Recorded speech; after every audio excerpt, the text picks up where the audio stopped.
quelques images de Saint-Dizier. Ce qu'on dit souvent de cette ville, c'est qu'elle est dévorée par le chômage. On en dépeint parfois une image un petit peu triste. Mais ce qui est assez incroyable et ce que vous avez réussi, c'est autour de ce dîner du 25 décembre à créer une vague de solidarité, notamment avec les commerçants. Comment ça a été possible? On a été surpris nous-mêmes parce que pour organiser un repas, et un vrai repas de fête, avec du saumon, avec du foie gras, avec une dinde au marron, avec du fromage, ça donne faim tout ça, mais un vrai repas de Noël pour une association comme la nôtre, juste avec une vingtaine de membres, c'est pas toujours simple. Donc on a cherché des sponsors et on s'est mis à frapper aux portes de différents commerçants et entreprises. Et là, il y a eu vraiment du retour, et puis un tel a dit moi je peux pour le foie gras, moi je peux pour la viande, moi je peux pour ceci, cela, et puis ça a créé comme ça un élan de générosité auprès des commerçants et des entrepreneurs. On a même nous été surpris, quoi. Et une grande vague de solidarité, donc ouais. Ce sera le 25 décembre. Oui. Quelques bénévoles se mobiliseront pour l'occasion. Une centaine de personnes démunies pourront donc avoir un vrai repas de Noël grâce à vous. Merci beaucoup d'être venu nous en parler sur ce plateau.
A également été marqué par la solidarité. À Saint-Dizier, en Haute-Marne, une association protestante a invité des personnes en difficulté afin de partager avec eux la chaleur de Noël. Nazim Belabdelouab et Didier Bert.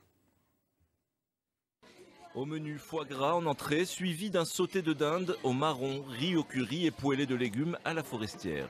Que des petits légumes frais. Tout ça préparé par Jonathan, un chef cuisinier de Saint-Dizier qui a voulu contribuer à ce repas en faveur des personnes en difficulté.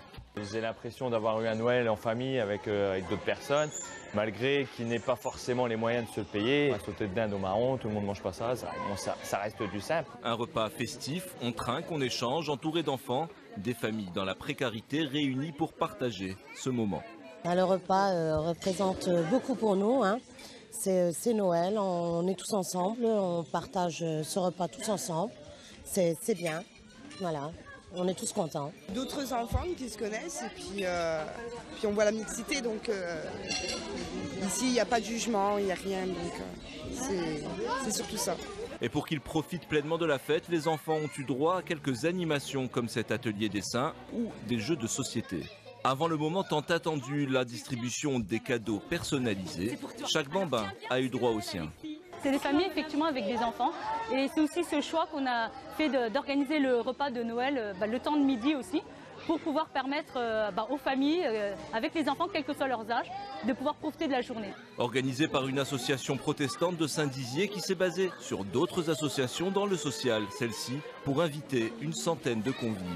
On accueille les musulmans, on accueille vraiment toutes les religions. Là, c'est vraiment portes ouvertes pour tous ceux qui veulent venir et c'est un grand plaisir. C'est l'amour avant tout.